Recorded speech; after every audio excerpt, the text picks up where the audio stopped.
Well, we know the fighters are over the moon with an opportunity to fight in front of a crowd, socially distanced, of course, but here we are in unique times getting set for what should be another thrilling tilt. 10 rounds or less to determine the winner in this 140-pound tussle. Regis Prograis has faced titleists in his last 3 bouts, 4 of his last 5. In his last fight, a world title unification bout a year ago this week, Prograis endured his first setback via majority decision against Josh Taylor in what was one of the best tear-ups of 2019. Now, despite the hard-fought loss, Prograis elevated himself with his performance and professionalism. His opponent, the 30-year-old Heraldez, he is 16-0-1 with the draw coming in his last fight in May 2019 against 140 or 30-pound title holder in the past, Arenas Mendez.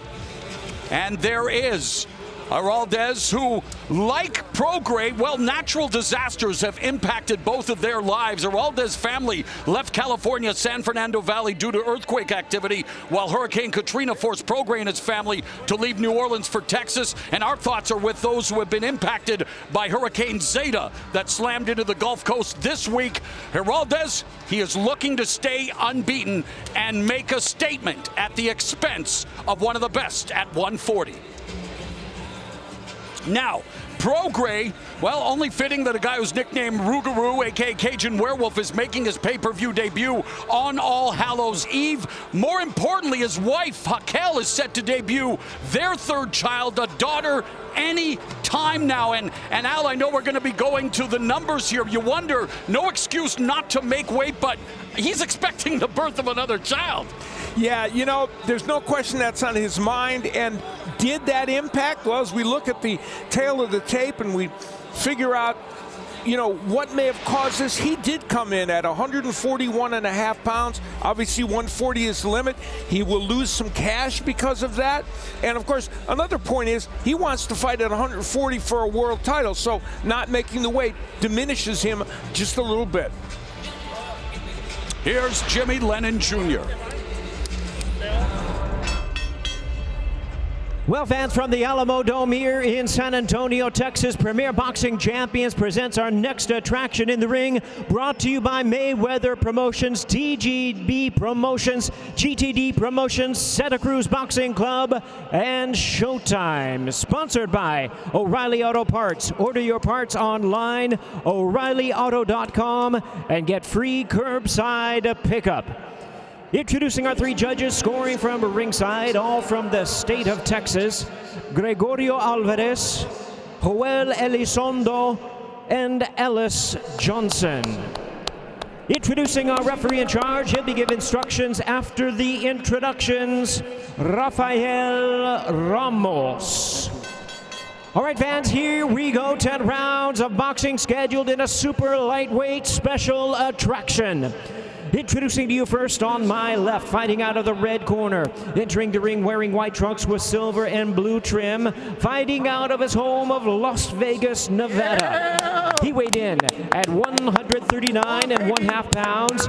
He is undefeated in his campaign in the ring with a record of 16 wins, no losses, 1 draw with 10 wins coming by way of knockout. Ladies and gentlemen, here is the crafty and highly skilled contender, introducing the undefeated Juan Heraldez.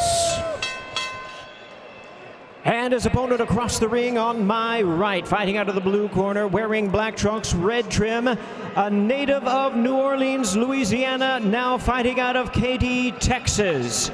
He weighed in at 141.5 pounds. His record is a fine one at 24 wins, 1 loss, 20 wins coming by way of knockout. He is currently ranked number 2 in the WBC, number 4 in the WBA.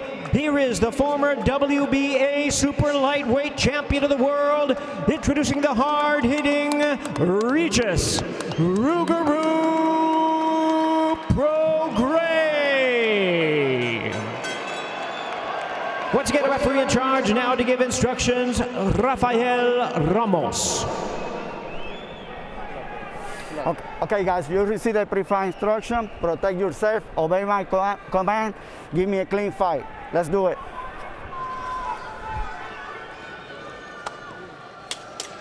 Referee Rafael Ramos, 30 years of pro experience. This is his 482nd professional bout, scheduled for 10 rounds in the 140-pound division. And I say that even though Regis Prograis came in overweight, and despite the fact that he says he wants to win another title or all the belts at 140, it's obvious his future is probably at 147. Prograis in the black with red trim, Heraldez in the white with silver and blue trim. Yeah, this is a big step-up fight for Heraldez, who, by the way, comes in after that 17-month layoff, the longest of his career, and he just hasn't faced a fighter on Prograis' level yet. He's 30 years old. It's time for that, and that's what he's doing tonight. Prograis has that intrinsic star appeal, oozes charisma, an adrenaline junkie who, in fact, loves to spearfish off the coast of Malibu. He can hold his breath underwater for nearly 4 minutes. So despite coming in overweight, conditioning should probably not be an issue. I'll say. I want to say that maybe that was baby weight. You know, the wife was pregnant, and you know he was doing most of the eating. Well done, Abner. Well done.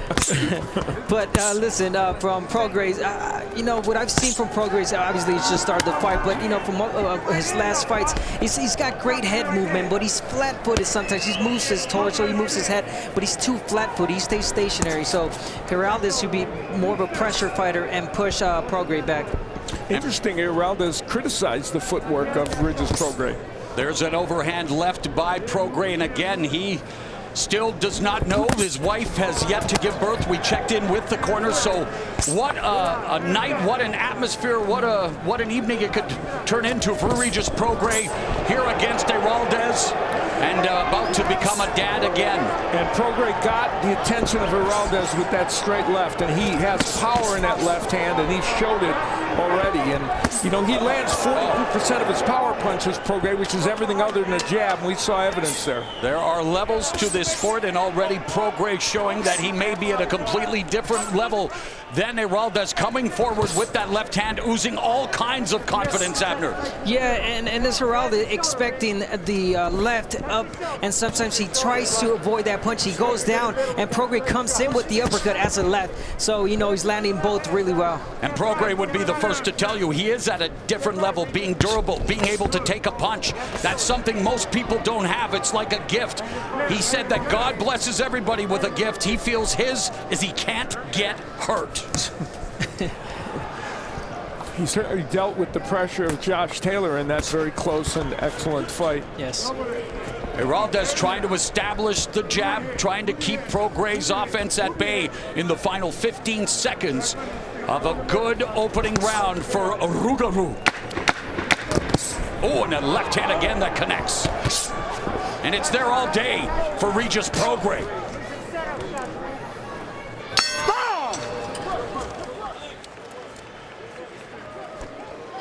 Let's take a look at the keys to victory for these men, and we will begin with Regis Prograis. Heraldez likes a more controlled pace, and Prograis should accelerate it, which he did in round one. Now, Prograis is an excellent body puncher, and I think he's going to want to go down there. His left hand is a big power punch, and we saw evidence of that in round number one. All right. So you're letting him circle out that way. And for Heraldez, now he likes to frame everything with a strong jab, but he didn't get that punch in much in round one. Sometimes he leaves his head up and exposed. We did see that, unfortunately, in round one. He has a good straight right hand, and he used it to beat another lefty, Jose Borrego, recently, and he'll want to get that punch in here tonight if he can.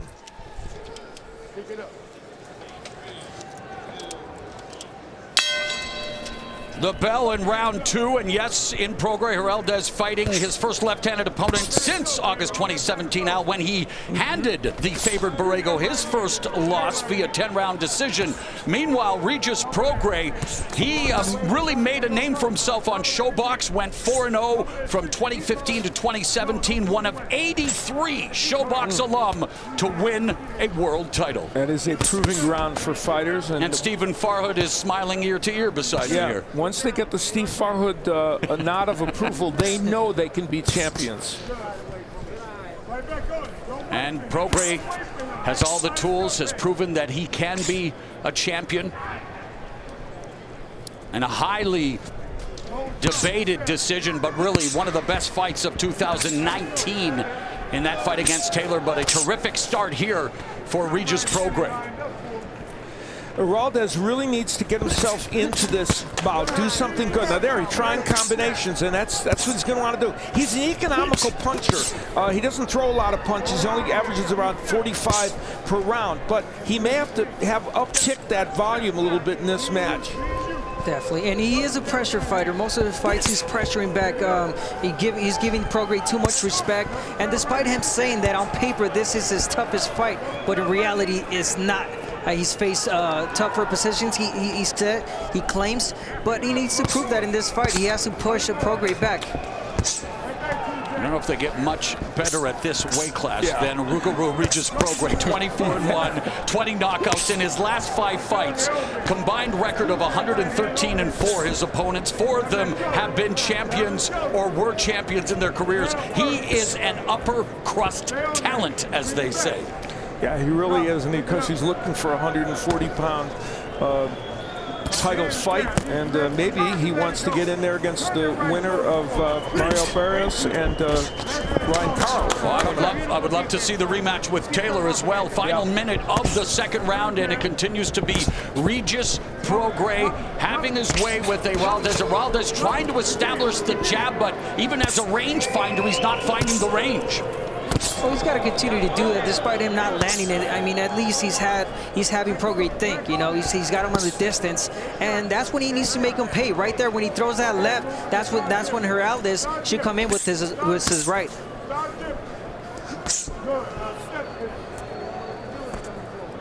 Heraldez suffering the first blemish on his career in his last fight, the 10-round majority draw against former 130-pound belt holder Argenis Mendez.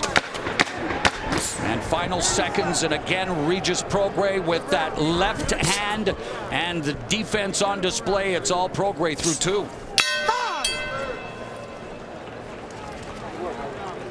Coming forward. You see what I'm saying? It's good work. Lean back and relax.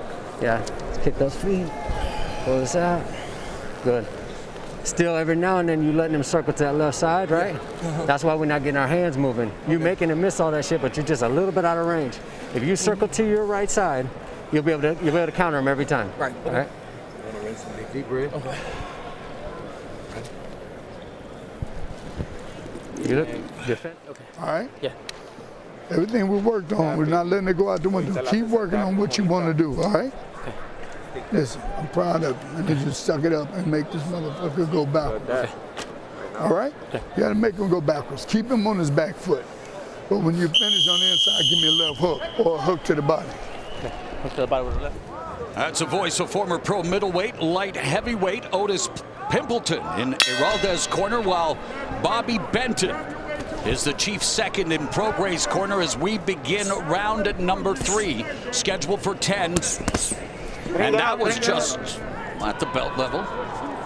You know, Heraldez grew up in Las Vegas. His family had moved there, and he always felt that was a big advantage. You know, he got to spar with people like Jorge Linares, Canelo, Floyd Mayweather, among others. And he said the boxing atmosphere there helped him, and he's hoping that's the kind of thing that can push him through here tonight. Yeah, he sparred with Floyd Mayweather, preparing him for the first Maidana fight, and his fight with Andre Berto, signed with Mayweather Promotions in December of 2014, was reportedly discovered by former champion trainer Cornelius Boza Edwards as he lands a couple of lefts on Prograis. Prograis rolling with, and just like that, Heraldez is down with that sniper left hand.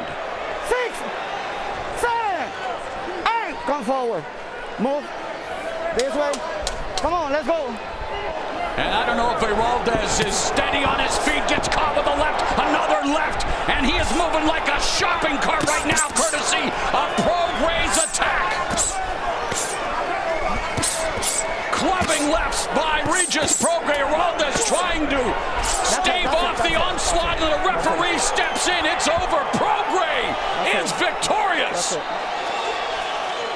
Make it 25-1 with 21 wins via form of knockout. And Heraldez goes down to defeat for the first time in 18 pro fights. Hey, you like it? Regis Prograis wanted to come back after the Taylor fight and do something dramatic. He did that. Heraldez moving up in class, and he just couldn't get the job done here.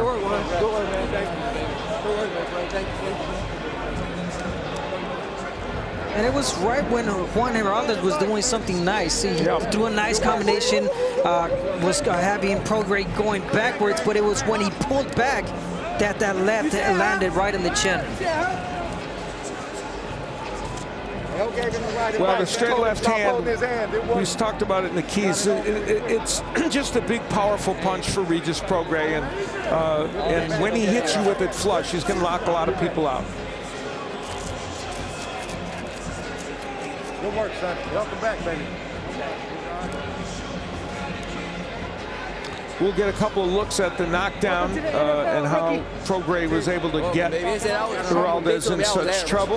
They told me I was there. I'm telling you, I'm the fucking best at 140. I keep telling you, I'm getting my shit back. I'm getting my belts back. Regis is a likable and fascinating guy, as he shows you there, doing his own commentary. I said, this is your first time in the Super Bowl. I got it. I said, We take a look. This is from the overhead look, and we're going to see how he lands that left hand. Heraldez just keeping his right hand very low, and when you do that against Prograis, he is going to take advantage of that. And really, it didn't look like Heraldez was going to be coming back from that, Abner. No, and it was right before, like I mentioned, that where Heraldez had landed his own, but a great way of Prograis keeping his own left and the outside and making the right adjustment to land that left hand. Well, that is the big power punch always for Regis Prograis, and he senses it. You can see right there. He probably is kind of looking up at the screen to see the knockdown here at the Alamodome. And then here is where the fight would end. The referee looking on, and Heraldez had not done much, very close to going down right there. And that's when referee Ramos says, no, I don't think so. And no real complaint from Heraldez. So you get the feeling it was appropriate. Regis Prograis delivers the victory as he awaits news of his wife delivering their third child. It could be happening at any moment. What a memorable night for Regis Prograis. Let's go to Jimmy Lennon Jr.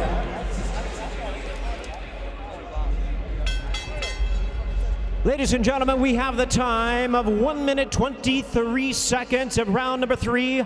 Our referee in charge, Rafael Ramos, stops the contest. He is the winner by way of technical knockout, Regis Prograis.